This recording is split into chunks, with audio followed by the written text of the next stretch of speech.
There's a certain kind of person who moves through the world like a chameleon, always adjusting, always accommodating, always saying yes when everything inside them is screaming no. They smile when they're hurting. They agree when they disagree. They reshape themselves to fit the comfort of others, folding their own needs into smaller and smaller spaces until sometimes they forget they have needs at all. These are the people pleasers, the ones who've learned to read a room before entering it, the ones who can sense tension like a shift in the air and immediately begin smoothing it over, not because they want to, but because somewhere deep inside, they believe their worth depends on keeping everyone else happy. They've mastered the art of disappearing while standing right in front of you. But if you've ever been one of them, you know the truth. Being a people pleaser isn't kindness. It's survival. It's not generosity. It's fear dressed up as virtue. And beneath the pleasant exterior, there's often a person who's quietly suffocating under the weight of everyone else's expectations. Most people think people pleasers are just nice, agreeable, easy to get along with. But that's not what's really happening. What looks like generosity on the outside is often desperation on the inside. A people pleaser doesn't give because they want to. They give because they're terrified of what happens if they don't. Terrified of rejection, of disappointment, of being seen as selfish or difficult or not enough.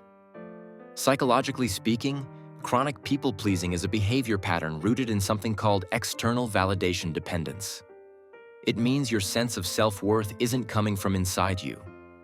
It's coming from how others respond to you. Every smile you earn, every thank you, every moment someone seems pleased with you, that's when you feel valuable. But the second someone seems upset or distant or critical, your entire sense of self crumbles. This isn't narcissism, it's the opposite.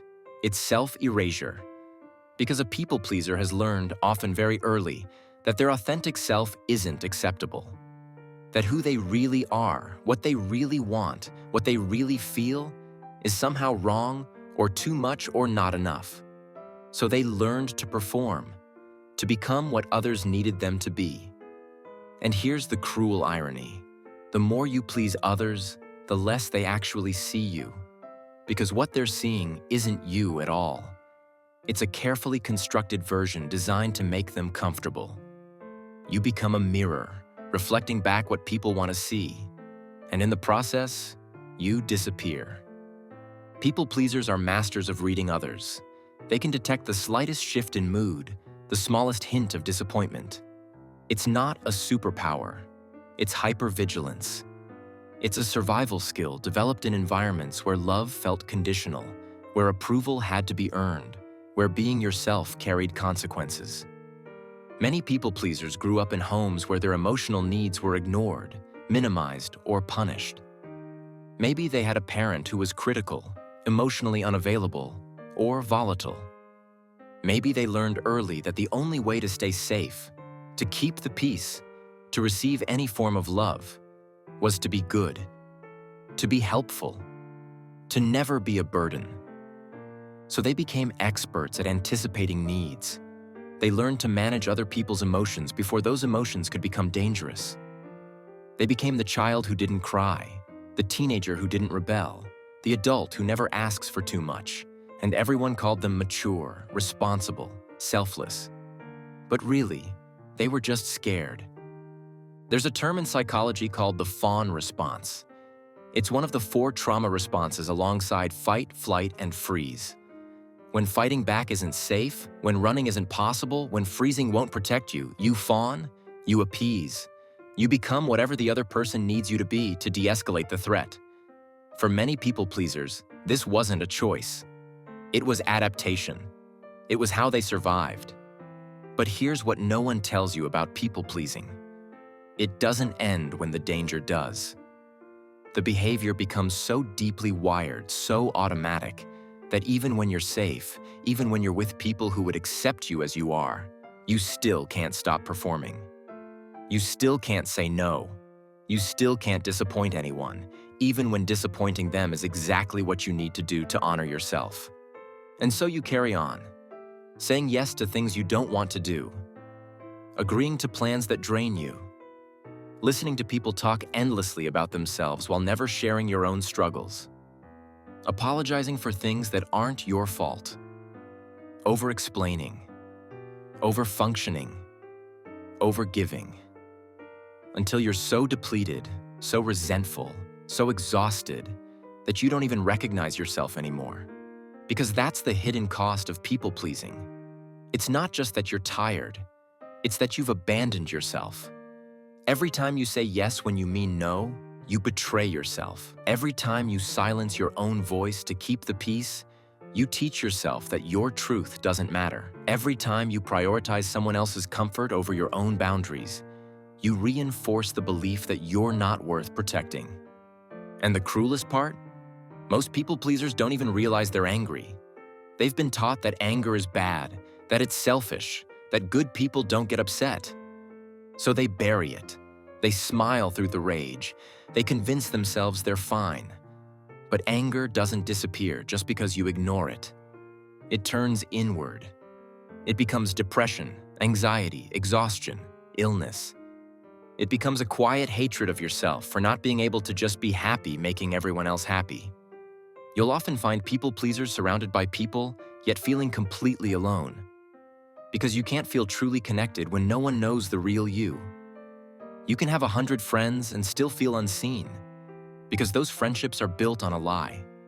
They like the version of you that agrees with them, supports them, never challenges them. But that's not intimacy. That's performance. Real connection requires vulnerability. It requires showing up as you actually are, messy and flawed, and sometimes selfish and sometimes wrong. But people-pleasers are terrified of that. Because they believe deep down that if people saw the real them, the one who gets tired and annoyed and doesn't always want to help, they'd be abandoned. So they keep performing.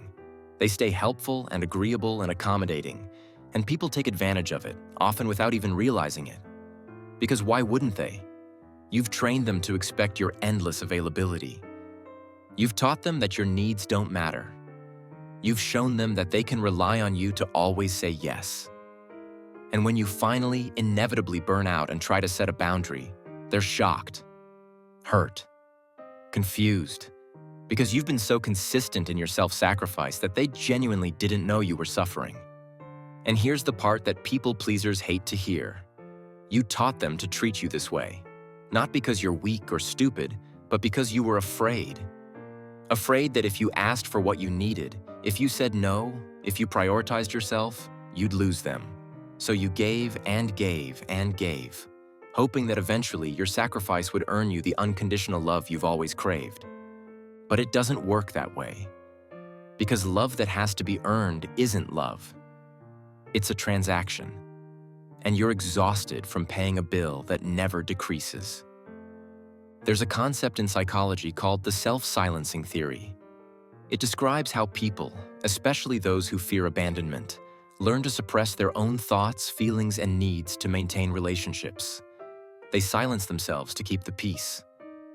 But research shows that chronic self-silencing is linked to depression, anxiety, and even physical illness. Because when you consistently ignore your own inner voice, your body starts to scream instead. People-pleasers often develop mysterious physical symptoms: chronic fatigue, headaches, stomach problems, unexplained pain. It's not imaginary. It's your body keeping score. It's trying to tell you what your mind won't admit, that you can't keep living like this. But changing feels impossible, because people-pleasing isn't just a habit. It's an identity. You've built your entire sense of self around being the helpful one, the reliable one, the one who never causes problems. Who would you be without that? The thought is terrifying, because if you're not useful, if you're not pleasing, what value do you have? This is the lie at the core of people-pleasing.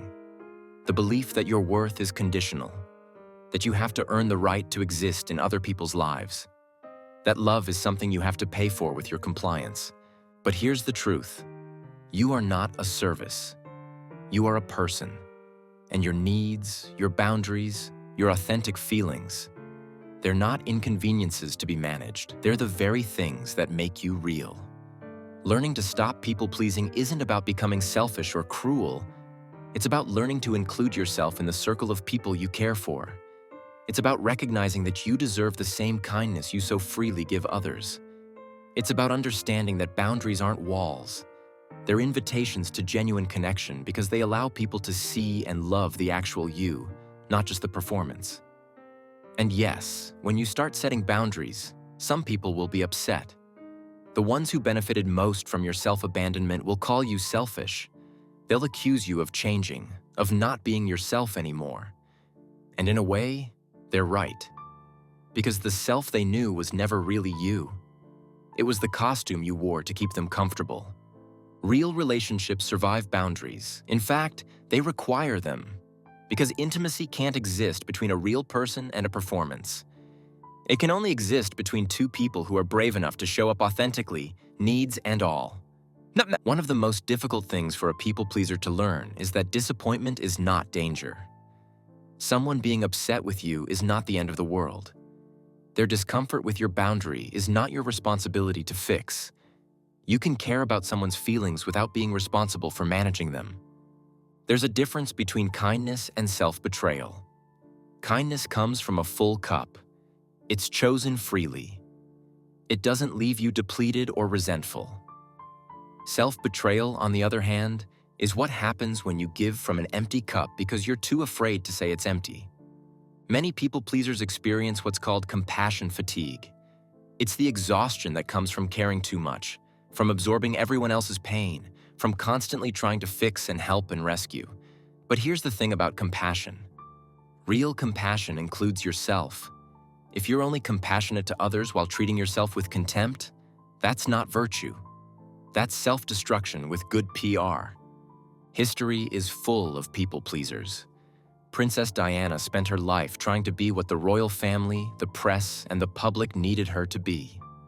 She was beloved by millions, but she spoke often about feeling invisible, about not knowing who she really was beneath all the expectations. Her warmth wasn't fake, but it came at an enormous personal cost.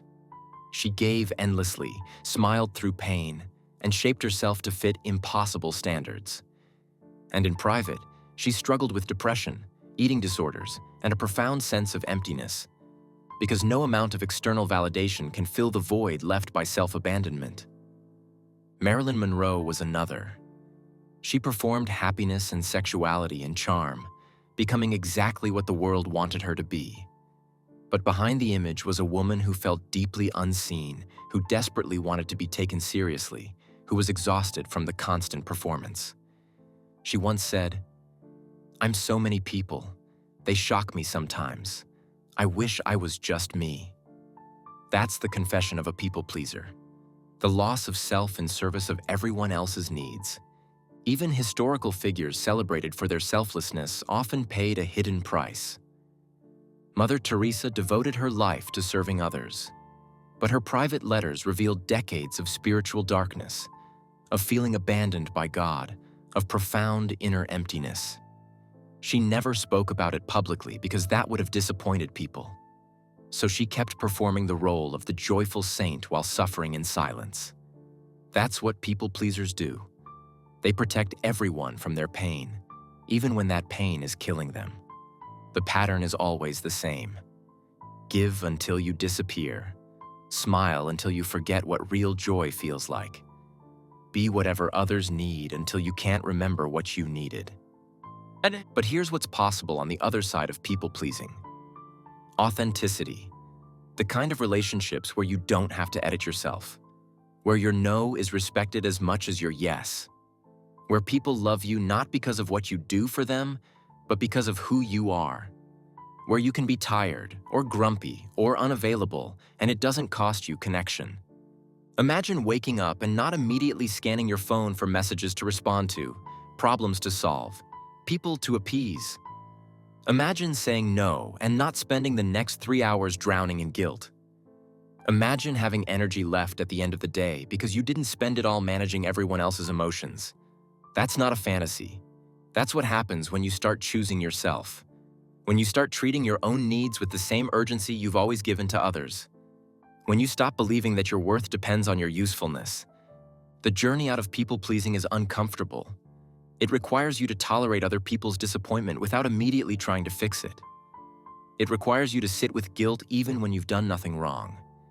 It requires you to disappoint people on purpose sometimes, not to be cruel, but to teach yourself that you can survive their displeasure. It means learning to say no without apologizing, without explaining, without softening it with a dozen reassurances. Just no. Because no is a complete sentence. It means recognizing when you're about to say yes out of fear and pausing. Asking yourself, do I actually want to do this? Or am I just afraid of the consequences of refusing? And then, terrifying as it is, honoring your truth. It means accepting that some people will leave when you stop performing. And that's painful, but those people were never really there for you anyway. They were there for what you provided. And releasing them makes space for people who actually want to know you, not just use you. Recovery from people-pleasing also means grieving. Grieving the childhood you didn't have, where your needs were met without you having to earn them. Grieving the years you spent contorting yourself into impossible shapes. Grieving the relationships that were built on a false version of you. That grief is real and it's necessary. You can't heal what you don't acknowledge. But on the other side of that grief is something extraordinary. Freedom. The freedom to exist as you are. To take up space. To have preferences and boundaries and bad days. To be complicated and human and imperfect. To discover who you actually are when you're not busy being what everyone else needs. People pleasers often ask, but won't I become selfish if I prioritize myself? And the answer is no, because there's a vast difference between selfishness and self-care. Selfish people don't worry about being selfish. They simply take without consideration. People pleasers who start setting boundaries are simply learning to include themselves in their own consideration. That's not selfish. That's healthy. You don't have to stop being kind. You don't have to stop caring about others. You just have to stop sacrificing yourself on the altar of everyone else's comfort. You have to learn that you can be generous without being depleted, helpful without being used, kind without being complicit in your own erasure. The healthiest people aren't the ones who never need anything. They're the ones who can give and receive, who can be strong and vulnerable, who can show up for others without abandoning themselves. Balance. That's what you're seeking, not perfection, not the opposite extreme where you become cold or selfish, just balance. Just the radical act of treating yourself like someone who matters. One of the most powerful things a people pleaser can learn is that their feelings are data, not problems. When you feel resentful, that's information. It's telling you that you're giving more than you want to give. When you feel exhausted, that's not weakness. It's your body telling you that you've exceeded your capacity. When you feel invisible, that's not paranoia. It's the natural consequence of hiding yourself to please others. Your feelings aren't inconveniences to be managed. They're signals to be honored. And learning to listen to them, to trust them, is how you find your way back to yourself. There's something profound about watching a people pleaser start to reclaim their voice. At first, it's shaky. They apologize after every boundary. They over-explain. They brace for rejection. But gradually, something shifts. They start to notice that the world doesn't end when they say no. That some people actually respect them more for having boundaries. That relationships built on authenticity feel completely different from relationships built on performance. They start to realize that they've been operating under a false assumption. That they have to earn love. That they have to prove their worth. That they're only valuable when they're useful. But love, real love, isn't earned. It's given. And the people who truly care about you want you to be well, even if it means they occasionally hear no. If you're a people pleaser, here's what you need to hear. You are not responsible for everyone's happiness. You are not a therapist, a savior, or an emotional support animal. You are a person with limits, with needs, with a life that deserves to be lived for yourself, not just in service of others. Your exhaustion is not a character flaw. It's evidence that you've been carrying too much for too long. And the solution isn't to try harder or be stronger. It's to put some of it down, to let people carry their own weight, to stop volunteering for every emotional rescue mission. You deserve rest. You deserve reciprocity. You deserve relationships where you can show up as a whole, complex, sometimes difficult human being and still be loved. Not because you've earned it, but because you exist. That's enough. You, just as you are enough. The work of unlearning people-pleasing is some of the hardest work you'll ever do. Because it requires you to question everything you've believed about your worth, your role, your right to exist on your own terms. It requires you to disappoint people intentionally, to feel guilty and do it anyway, to watch relationships end and trust that better ones are coming. But it's also the most important work, because at the end of your life, you won't regret the times you said no. You won't regret the boundaries you set or the space you claimed for yourself. But you will regret the years you spent invisible, the dreams you deferred, the voice you silenced, all to keep other people comfortable. So if you're ready, start small.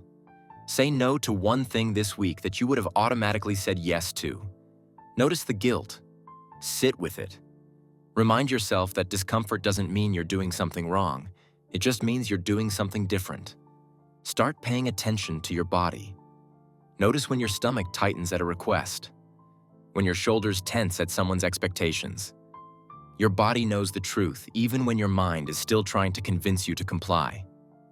Listen to it. Start noticing your resentment. Stop judging yourself for feeling it.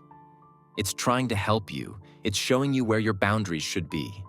Thank it. And then act on the information it's giving you. Start practicing self-compassion. Speak to yourself the way you speak to people you love. Notice how harsh you are with yourself, how much you demand, how little you allow yourself to simply be human. And gently, slowly, start offering yourself the same kindness you've always given others. You don't have to announce your transformation. You don't have to explain yourself. You just have to start, quietly and consistently, choosing yourself. Even when it's uncomfortable. Even when people notice. Even when they're disappointed. Because here's the final truth. People-pleasing doesn't keep you safe. It doesn't earn you love. It doesn't prevent abandonment. It just ensures that the person you're abandoning is yourself. And you can't live a full life while hiding from your own existence. So let yourself be seen. Let yourself want things. Let yourself be inconvenient sometimes. Let yourself be human, which means flawed and limited and occasionally selfish and absolutely worthy of love. The world doesn't need more people who sacrifice themselves to keep others comfortable. It needs people who are brave enough to show up authentically, who model that it's possible to care about others without disappearing, who demonstrate that boundaries aren't cruelty, they're the foundation of genuine connection. You were never meant to be everyone's everything. You were meant to be yourself. Fully, unapologetically, imperfectly yourself. And that's not just enough. That's everything.